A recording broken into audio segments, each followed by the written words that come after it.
Improving a chess from 700 to 1400 can really only take you a few weeks, okay, if you're doing this properly.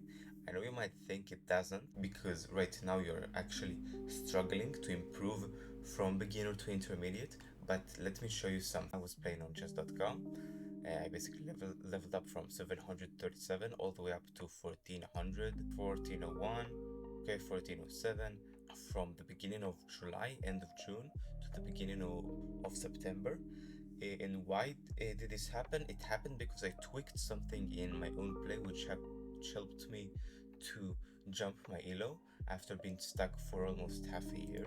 And this video is going to be a little bit different to other videos on the platform, and that is because I'm not going to focus on a specific tactic or an analysis or theory or things like this. It's going to be a concept that you needed to change in the way that you play, and that is what allowed me to level from 700 to 1400 very fast.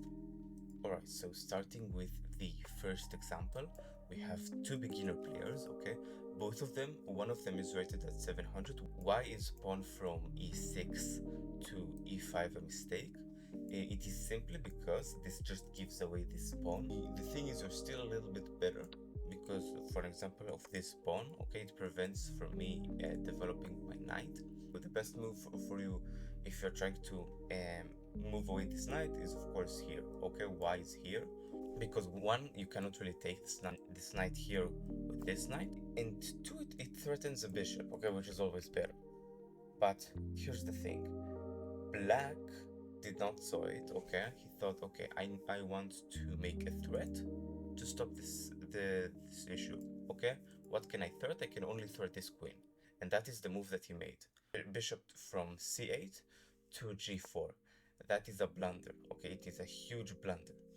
And why is this? You think that you're threatening this queen, but you really doesn't, because you can just trade. And now you're left with the need to take the queen here. The queen is gonna be here, and you're gonna need to take it with the rook, and then I can take your knight. And that is just a blunder, okay? It's what it is. You've over-focused on how can I threat, okay? And you've neglected that there is a threat on the board right on your doorstep. And if you're making a mistake, your opponent is going to catch it, okay? And so what white done is you have done bishop takes, okay? The pawn takes, and now he takes with the queen. Rook takes, and you end up being up a piece basically. It's all there is for it. And so I want you to just do like a little bit of an experiment with this. Open up the past like 5 games that you've played. Ask yourself how many blunders in particular, happening from c8 to g4. Okay, how many times blunders like this happen? And if you're starting out right now, this is very, very common. Here's the issue. If we fix this thing, okay, if we fix these blunders, what you're gonna find out is a spike in elo. Let's now move to the second example. We will soon move also to how to solve these. For our second example, this time it is in an endgame. White just made the move pawn from g2 to g3. Black is considered winning. It's simply because you have a bishop for a knight, okay? These pawns are not that good for white, okay? But still, this isn't the topic. Now, here's the issue. Threatening the bishop, amazing. And here's the mistake that black makes, okay? Black, which was winning, okay, now makes the things, okay, I want to figure out something really threatening so that he wouldn't take my knight, okay? And so I think, okay, I'm gonna do this move, okay? And if he takes, I'm immediately moving here, and then I can threaten checkmate, okay? But it doesn't work, okay? It doesn't work. Why is this? Because after you're moving the pawn to f4, okay, which is what black did, okay, this is why this is a blunder. White can just take you, okay?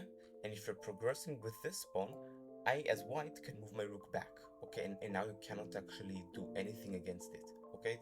It's impossible actually. Now, 1, 2, white is having a knight advantage now, okay? So we can figure out a way to take this pawn after this, and now you're losing, which is what happened. And now I can simply move my rook back, This game as well was played between one and 900 and another 700 rated players. Okay, these are beginner games, and these blunders basically they happen all of the time, and I truly mean it. They happen for most players. Okay, they happened for me when I started to play chess, and I'm pretty sure that if you're starting out right now, they also happen to you. So let's now talk about how do you actually solve them.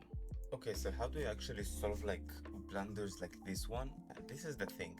There is not just one solution for this, but there is a few solutions. And that is why like sometimes I say like you can do the thought question process, some other times you can do an LPDT. What really matters is just that you identify the blunder, okay, and then you discard it. The solution itself matters less. If I do this, okay, with the idea of progressing here after this, to threaten a checkmate, he can just go back with the rook. Okay, this is more of what matters. And so I'll show you the example of just asking yourself before every move, is it a blunder? Okay, so we can ask ourselves three questions. Two, one, identify blunders, and two, to prevent yourself from making inaccuracies, just like the mistake, excuse me, that happened here. Okay, when black moved from e6 to e5. Okay, and it's three questions, and the more that we're going to repeat them, we are basically going to be better at identifying the blunders themselves, and that is how we're going to stop them to a point where we're almost never really making them. Okay, so there's three questions for this thought process. So the first one is, how can I improve my own position? For an example here, you're asking this as black. Okay, how can I damage my opponent's position? Okay, and three, is it a blunder? Let's ask ourselves this question here. Okay, how can I improve my position? How can I ruin my opponent's position?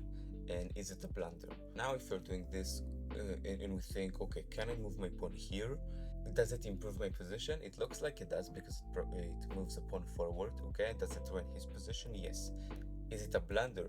It is a blunder. Okay, why is this a blunder? Okay, because after he takes, okay, after we move this, he's going to take here.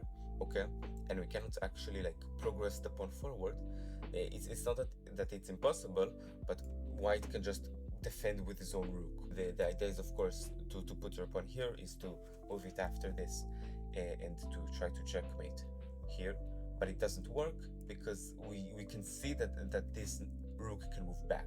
The more that we do this, we get better at this, and that's going to solve the blunders, okay, further on. But okay, we see that now pawn to f4 is a blunder. How can I improve my position? We have a bishop which is under threat, and we need to be mindful of this. What do we also have? We have a pawn which is also under threat by being taken by this rook. Okay, we need to fix these two things.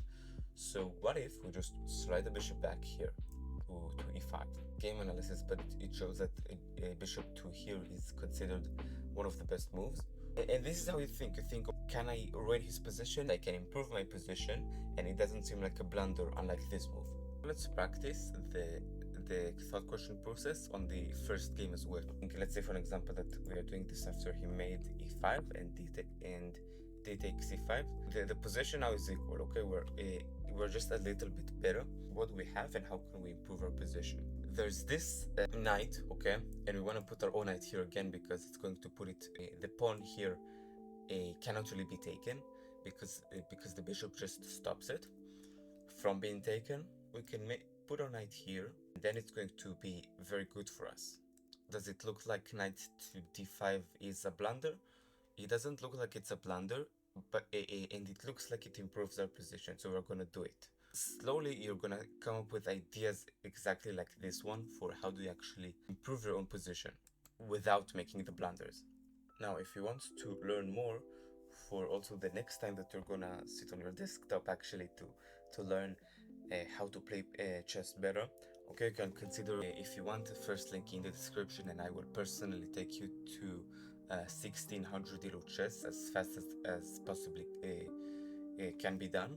And I have some action steps that you can complete after watching this video. So the first one that I have for you is write the thought question process down. Okay, how can I improve my position? how can I hurt my opponent's position, and is there a blunder on the board?